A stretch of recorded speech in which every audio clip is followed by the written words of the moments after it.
नमस्कार।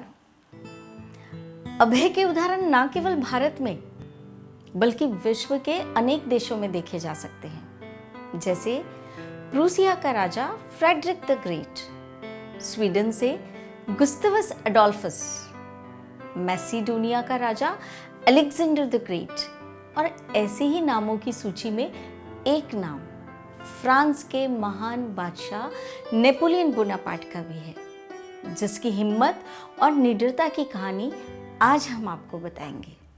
धन्यवाद। दुनिया का इतिहास ऐसे कई महान लोगों से भरा पड़ा है जिन्होंने अपने हौसले के दम पर दुनिया जीती और आज अपना नाम अमर कर गए। कोई काम बड़ा या कठिन नहीं है, उसे करने का आपका तरीका और मन का विश्वास उसे छोटा बना देता है और आप असंभव को संभव कर सकते हैं, जैसा महान नेपोलियन बोनापार्ट ने किया। नेपोलियन के अद्भुत साहस के सामने दुश्मन भी उनसे खौफ खाते थे।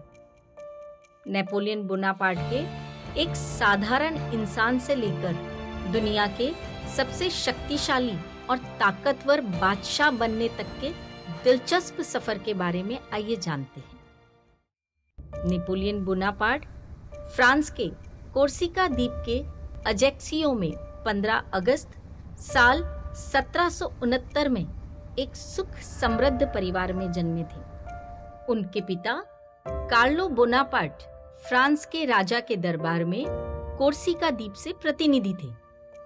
रईस खानदान में पैदा होने की वजह से नेपोलियन का बचपन काफी सुखद बीता था। वहीं उनको बचपन से ही काफी अच्छी शिक्षा मिली थी।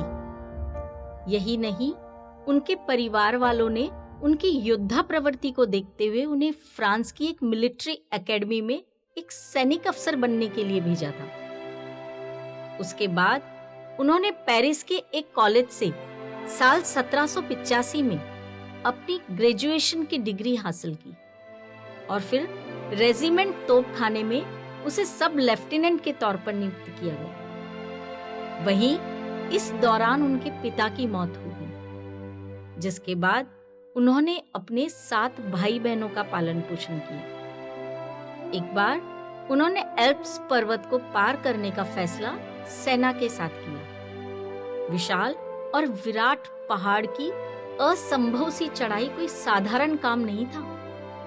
सेना मुश्किल और असमंजस में थी। सेना जब चढ़ाई कर रही थी, तभी पास में एक बुजुर्ग औरत आई और बोली, क्यों मरना चाहते हो? ये नामुमकिन है। औरत की इस बात ने नेपोलियन को और प्रेरित किया। हीरो का हार उतारकर उस बुजुर्ग महिला को पहनाकर वे बोले, धन्यवाद, आपने मेरा उत्साह दोगुना कर दिया। मैं जिंदा बचा तो आप मेरी जय जयकार करना। उस औरत ने नेपोलियन की बात सुनकर कहा, तुम पहले इंसान हो जो मेरी बात सुनकर हताश और निराश नहीं हुए। जो करने या मरने और मुसीबतों का सामना करने का इरादा रखते हैं, वो लोग कभी नहीं हारते। नेपोलियन बोनापार्ट ने वो चढ़ाई पूरी की और आज दुनिया उनके ऐसे ही कई किस्से पढ़कर हौसलों की तालीम लेती है।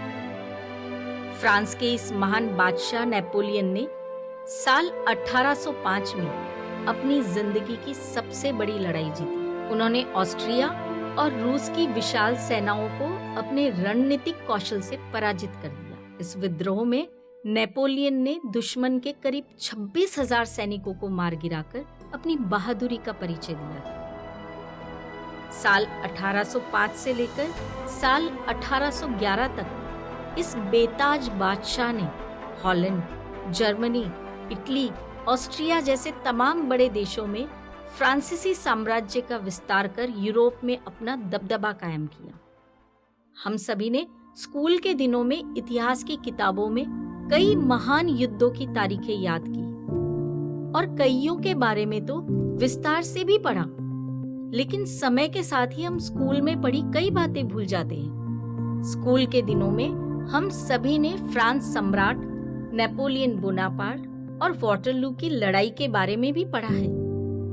वाटरलू की लड़ाई एक ऐसी लड़ाई थी जिसने अधिकांश यूरोप को जीतने वाले नेपोलियन की कहानी का अंत कर दिया था। पर क्या आप जानते हैं, इसी यूरोप के सम्राट की हार का कारण बारिश बनी थी। सुनने में थोड़ा अटपटा लगता है, लेकिन आपको जानकर हैरानी होगी कि नेपोलियन की हार की बड़ी वजह भारी बारिश थी, जो हाल ही में लंदन के एक भूविज्ञानी मैथ्यू की रिसर्च में साबित हुआ है। माना जाता है कि गठबंधन वाली सेना और नेपोलियन की सेना के बीच वाटरलू की लड़ाई करीब 10 घंटे तक चली। कई ऐतिहासिक विशेषज्ञों का मानना है कि जब वाटरलू की लड़ाई हुई तो भारी बारिश हो रही थी, जिस वजह से नेपोलियन की सेना को लड़ने में दिक्कत हो रही थी। लड़ाई के दौरान नेपोलियन की एक गलती ये भी मानी जाती है कि उसने अपने घुड़सवारों का उपयोग काफी देरी से किया, जिसका फायदा विरोधी सेना के सैनिकों को मिला। जमीन गीली होने के कारण नेपोलियन के सैनिक लड़ने में कमजोर होने लगे।